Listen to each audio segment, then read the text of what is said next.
Bapak Presiden Republik Indonesia yang kami hormati, para menteri, kepala lembaga negara, serta hadirin yang berbahagia. Assalamualaikum warahmatullahi wabarakatuh. Salam sejahtera bagi kita semua. Dalam pertemuan dengan Presiden, Wakil Presiden, anggota DPR, Menteri di Istana Negara, pada sebagai Ketua Umum Dewan Ekonomi Nasional dalam acara penyerahan DIPA, menyebut semua jabatan, tetapi lupa menyebut jabatan Wakil Presiden. Sebagai Ketua DEN, ya kan, bertahun-tahun sebagai Menteri, sebagai elit politik negara Indonesia ini, kok bisa lupa menyebut jabatan Wakil Presiden? Ini slip of tongue, apa ada unsur kesengajaan, atau ada apa kira-kira, Pak?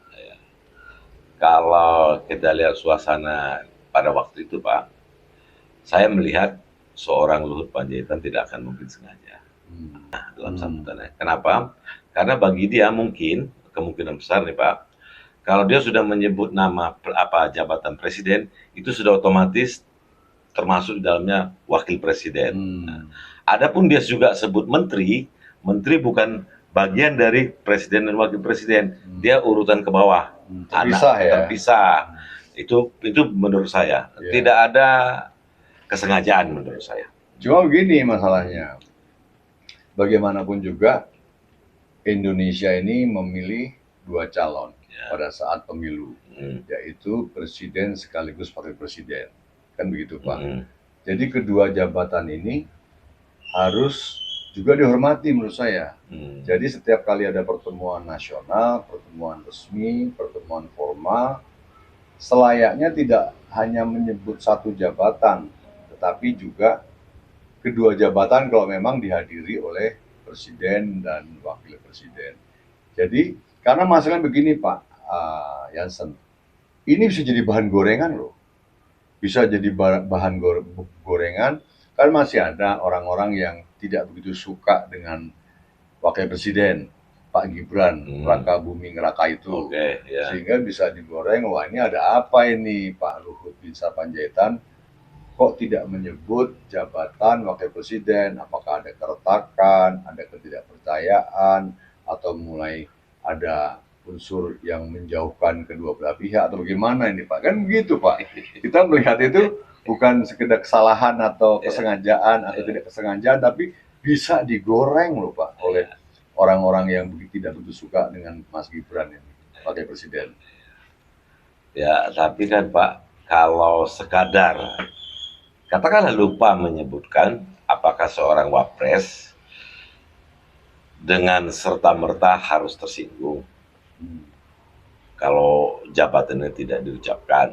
Maksud saya begini, seorang wapres pun walaupun dia masih muda, tapi lewat pemilihan yang dilakukan secara langsung, beliau itu mestinya sudah mempersiapkan diri untuk menjadi, kalaupun belum bisa dibilang negarawan, tapi beliau itu harus sudah mulai belajar, Pak. Nah, negarawan itu kan harusnya tidak gampang terpengaruh oleh gorengan-gorengan yang tidak ada manfaatnya. Beliau menurut saya harus cepat-cepat bisa mengambil sikap, saya maafkan Pak Luhut, mungkin slip of tongue. Yang masalahnya begini, gorengan itu tentu saja tidak ditujukan kepada Pak Gibran sebagai wakil presiden, tapi kepada masyarakat yang cocok dengan orang-orang yang tidak suka dengan Gibran sebagai wakil presiden. Jadi kan ada sekian persen Pak, katakanlah begini, Pak Prabowo, Pak Gibran itu dipilih oleh 58% kalau nggak salah, ya kan?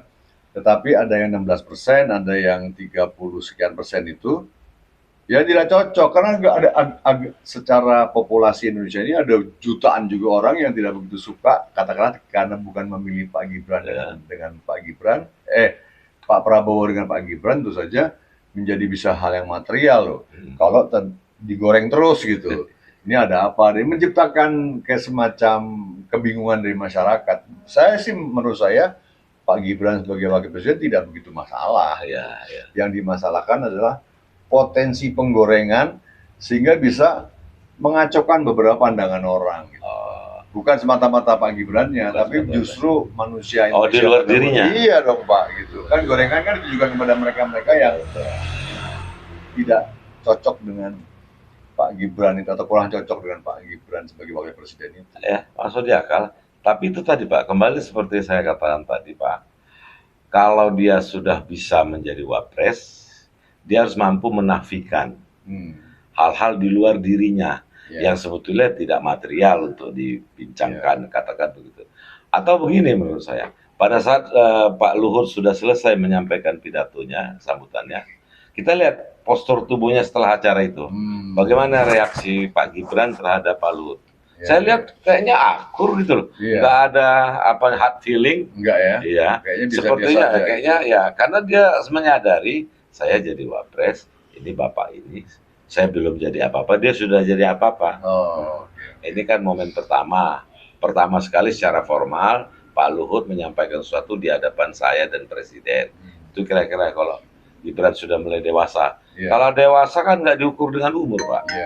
Peristiwa pidatonya Pak Luhut dalam penyerahan di IPA itu, kan sudah beberapa hari yang lalu. Memang kalau sekarang katakanlah misalnya nih, mengada-ada aja, Pak Luhut mengatakan menjelaskan kepada publik bahwa ini slip of tongue atau apa, jadi nggak lucu juga. Beda kalau sehabis dia melakukan pidato itu, kemudian beberapa saat kemudian langsung memberikan klarifikasi. Mohon maaf nih, saya lupa menyebut nama Pak Gibran, sambil berseloroh, tidak menjelaskan secara serius, tapi sambil santai gitu. Itu menjadi mengademkan suasana gitu. Artinya bisa mengeliminir potensi penggorengan-penggorengan yang nggak perlu gitu. Enggak, Pak? Atau gimana benar? Enggak, kalau menurut saya karena memang sudah clear pada waktu itu dengan kita lihat body language mereka setelah bicara, terus akur, tidak ada kelihatan hard feeling. Mungkin bagi Pak Luhut nggak perlu dia klarifikasi, karena nggak material, Pak. Artinya si Pak Gibran ini sendiri pastilah menyadari bahwa tidak mungkin seorang Luhut sengaja untuk merendahkan dia, nggak mungkin, Pak. Lewat track record dia dengan bapaknya, yang begitu mesra hubungannya, begitu juga dia hormat juga ke Gibran, gitu Pak.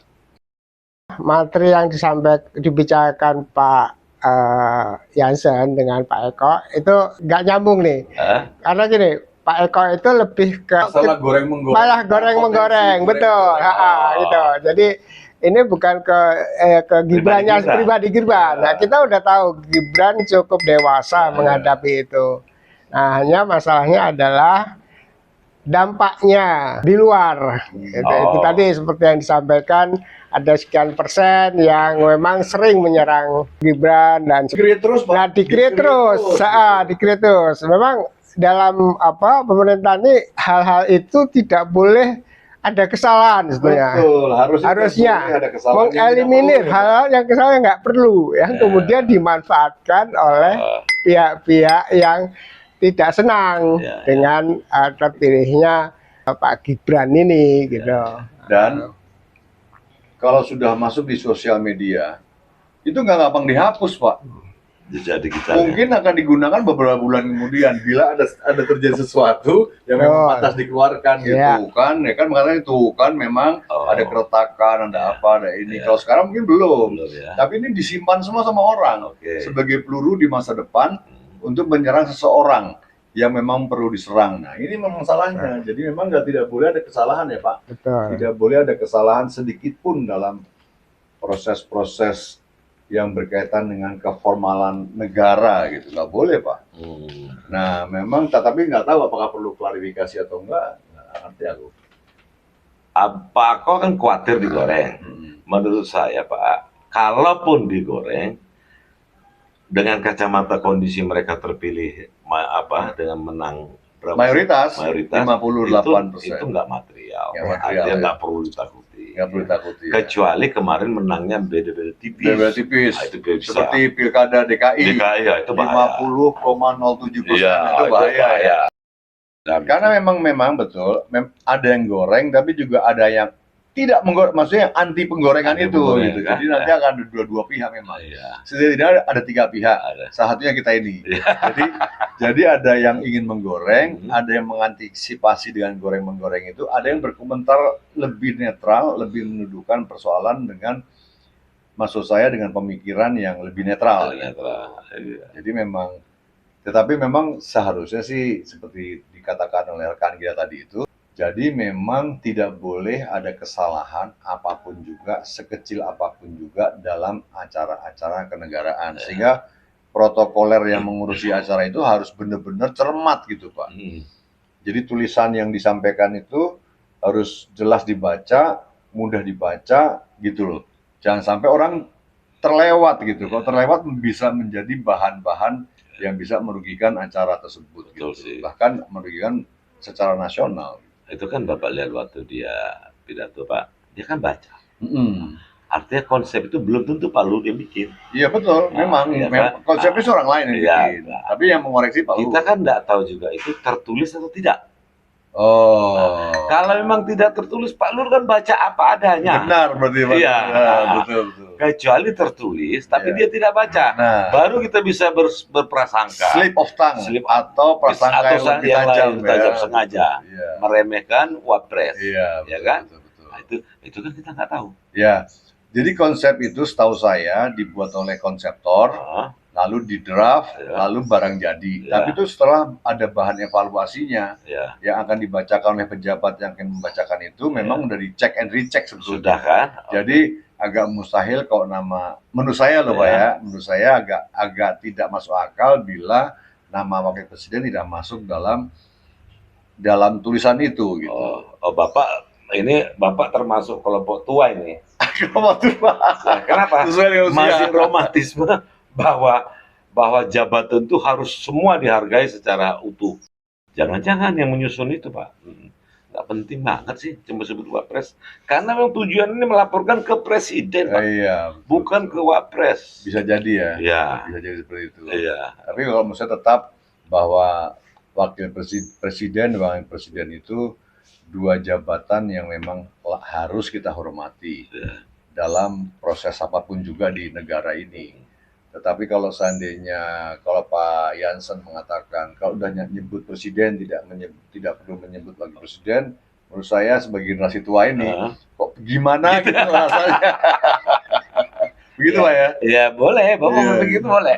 Orang yang masih terikat sama romantisme masa lalu, Iya. it's okay. Cuma memang harapannya jangan sampai timbul goreng-menggoreng atas peristiwa tidak disebutnya nama wakil presiden dalam acara resmi pembagian di IPA, DIPA Pak. oleh ketua Dewan Ekonomi Nasional. Itu kan menjadi jadi tidak produktif juga bicaranya sebetulnya. Iya. Sebetulnya sih tidak terlalu produktif gitu untuk diperdebatkan Betul, atau apa enggak. gitu. Karena Betul, Pak. banyak peristiwa soal lain, event-event lain, kegiatan-kegiatan lain yang jauh lebih produktif kita lakukan untuk kemajuan negara dan bangsa Indonesia ini. Yang saya hormati Wakil Presiden Republik Indonesia, Saudara Gibran Raka Buming Raka, Ketua